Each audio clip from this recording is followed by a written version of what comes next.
Hi, my name is Jain, MD. I'm a interventional pain management specialist. I am the owner of Pinnacle Pain Management and Pinnacle Interventional Surgical Center. Kyphoplasty is a procedure done to treat a fracture in the lumbar vertebrae. So the vertebrae themselves are bones just like anywhere else in the body.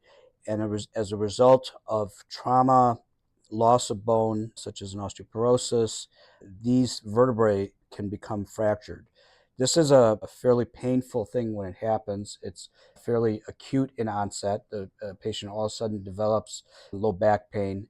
The treatment for it is immobilization, using a corset type brace, and taking pain medication. In lieu of some of this, if the vertebrae meets the criteria for a kyphoplasty, meaning that it has to have a certain amount of height maintained and the nature of the fracture itself, that the fracture is not going back into the spinal cord, we can put a needle in the vertebrae itself from the back in the center of the vertebrae. And through that needle, we put a balloon that inflates the vertebral body to create a cavity or space in there.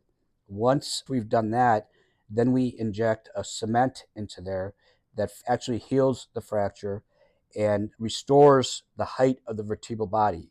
This is important because it'll stop the pain fairly quickly, but also it'll maintain the normal curvature of the back. If the vertebral body collapses or gets smaller, you lose that normal curvature or lordosis in your back, which can affect you long term in your ability to function. They have almost immediate pain relief with this. They could have a little procedural pain as a result of the needle, but for the most part, once that fracture is healed, the pain relief is almost immediate and it's pretty significant. If you have any questions related to what happens prior to the procedure, during the procedure, or after the procedure, please feel free to ask.